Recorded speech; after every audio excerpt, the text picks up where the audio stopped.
দুষ্কৃতী দ্বারা এক টেকনিক্যাল অ্যাসিস্ট্যান্ট ইঞ্জিনিয়ারকে মারপিটের ঘটনার সুবিচার চেয়ে উত্তর ত্রিপুরা জেলা শাসকের নিকট association of service engineer of ত্রিপুরার জেলা কমিটির ডেপুটেশন সোমবার দুপুরে প্রদান করা হয়। এই ডেপুটেশন ঘটনা বিগত 31শে ডিসেম্বর যুবরাজনগর বিধানসভা কেন্দ্রের 4 নম্বর ওয়ার্ডে। জানা গেছে, এদিন একটি স্টিল ব্রিজের নির্মাণ কাজ পরিদর্শনের সময় যুবরাজনগর ব্লকের টেকনিক্যাল অ্যাসিস্ট্যান্ট ইঞ্জিনিয়ার অভি পাল কিছু দুষ্কৃতীদের দ্বারা আক্রান্ত হন। ঘটনার পর ইঞ্জিনিয়ার অভি পাল ধর্মনগর থানায় 4 জনের নামে লিখিতভাবে মামলা দায়ের করেন। অভিযুক্তদের মধ্যে রয়েছে আমির উদ্দিন, লংতরা বিবি, হাবিবা বেগম এবং সুবল দেবনাথ। তবে কোনো এক অদৃশ্য কারণে এখনো পর্যন্ত পুলিশ অভিযুক্তদের গ্রেপ্তার করতে সক্ষম হয়নি। তাই ঘটনার সুষ্ঠু তদন্ত সহ অভিযুক্তদের বিরুদ্ধে বিহিত ব্যবস্থা গ্রহণের দাবিতে association of service engineers of Tripura জেলা কমিটির সদস্যদের জেলা শাসক দেবপ্রিয় বর্ধনের নিকট ডেপুটেশন। এদিকে association of service engineers of Tripura সদস্যদের দাবি, রাজনৈতিক প্রভাবের কারণে পুলিশ সঠিকভাবে তাদের দায়িত্ব পালন করছে না, তাই পুলিশ অভিযুক্তদের বিরুদ্ধে কোনো কার্যকরী পদক্ষেপ নিতে সাহস দেখাচ্ছে না। এদিকে জেলা শাসক দেবপ্রিয় বর্ধন ইঞ্জিনিয়ারদের আশ্বস্ত করেন তিনি বিষয়টি গুরুত্ব সহকারে দেখবেন এবং প্রয়োজনীয় পদক্ষেপ গ্রহণ করবেন।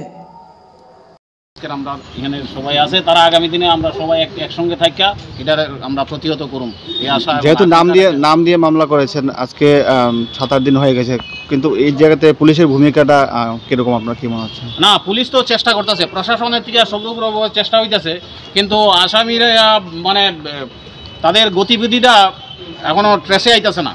এটা তো আসলে আমরা একটা মানে ইয়ের মধ্যে আছি, তার গতিবিধিটা স্ট্রেস করতে পারতেছে না। যেখানেই দেখা মাত্র আমাদের জনগণের কাছে আমরা আপিল, সবাই কইছে জনগণের কাছে আপিল করানোর লিগে আমরা কইছে যে দুষ্কৃতীরা যেখানেই থাকে তারা একটু খালি খবর দেওয়ানোর লিগা, মানে যে যেখানেই দেখে তারা যদি চিহ্নিত করণ যায়, মানে কোথায় স্ট্রেসটা করণ যায়, তাইলেই তারা গ্রেপ্তার করে আইনের আওতায় আনা হইব।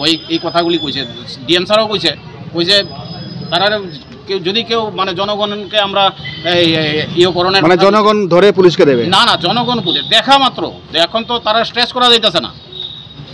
কতজনের নামে মামলা হয়েছিল?